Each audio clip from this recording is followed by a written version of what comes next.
Donc, on va regarder un petit peu plus en détail qu'est-ce qui consiste la catégorie pneumatique. C'est quelque chose de très important puisque, dans le fond, les pneus, c'est un peu ce qui fait le lien entre le vélo et le sol. Donc, on va regarder un petit peu plus en détail les types de valves, les grandeurs de pneus. On va regarder également l'essence du pneu, la pression et la qualité. Donc, on a les types de valves, les valves Schrader, les valves anglaises et les valves Presta, les valves françaises.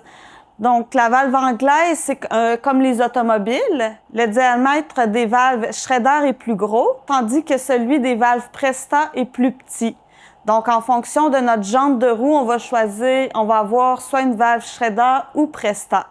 La valve Presta, elle, on doit la dévisser le petit embout pour ensuite pouvoir gonfler. Donc, si notre pompe n'est pas adaptée pour gonfler des valves Presta, on peut avoir un adaptateur qu'on va visser au bout de la valve Presta qui va nous permettre de la transformer en valve Schrader. Pour les grandeurs de pneus, il y a différentes normes qu'on a. Il y a la norme ETR-TO, il y a la norme anglaise et la norme française. La norme anglaise et française vont donner le diamètre, dans le fond, jusqu'à l'extrémité des pneus. La norme ETR-TO donne la mesure à partir des tringles des pneus. Donc, souvent, quand on a la mesure ETR-TO, on va avoir la largeur en premier, puis ensuite le diamètre. Tandis que après ça, on peut avoir la mesure française, que là, ça va être le diamètre en premier, la largeur du pneu, et puis il peut avoir une lettre. Les lettres, c'est A, B, C, D. Celle qu'on retrouve le plus souvent, c'est pour les pneus de 700, ça va être la lettre C. Ici, on a des jantes 622, donc c'est la norme ETR-TO, qui vont pouvoir prendre des pneus de 700 mm, de 28 pouces ou de 29 pouces. Donc, tout dépendamment de la largeur de la jante, on va pouvoir mettre des pneus plus ou moins larges. Donc, on a simplement à aller mesurer l'intérieur pour pouvoir savoir après ça quelle grandeur qu'on peut mettre de pneus. C'est important d'avoir un pneu de la bonne largeur qui soit adapté à notre largeur de jante de roue. Maintenant, regardons un peu plus la pression des pneus. Référez-vous au flanc du pneu pour savoir jusqu'à combien gonfler vos pneus. Donc, ce pneu-ci peut avoir une pression un PSI de 35 minimum jusqu'à 65 le maximum. Tout dépendamment sur laquelle chaussée vous roulez, vous allez mettre plus ou moins d'air.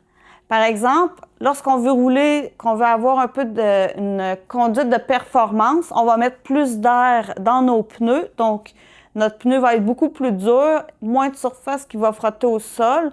Donc, on va pouvoir aller plus rapidement. Toutefois, si vous allez rouler dans des sentiers, par exemple, des routes de gravel, là, c'est l'inverse. On veut un peu plus d'adhérence au sol, donc on va mettre les pneus un peu moins gonflés. Il existe deux unités de pression, donc les PSI, comme je viens de vous parler, et également les bars. Trompez-vous pas avec celle-là que vous allez utiliser.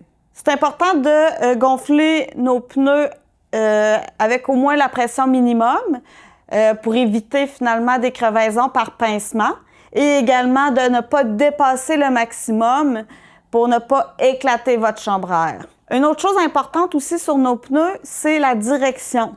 Donc, sur le flanc du pneu, on peut voir une petite flèche nous indiquant le sens de roulement. Si vous ne voyez pas de petite flèche indiquant la direction, vous pouvez observer le profil de crampon.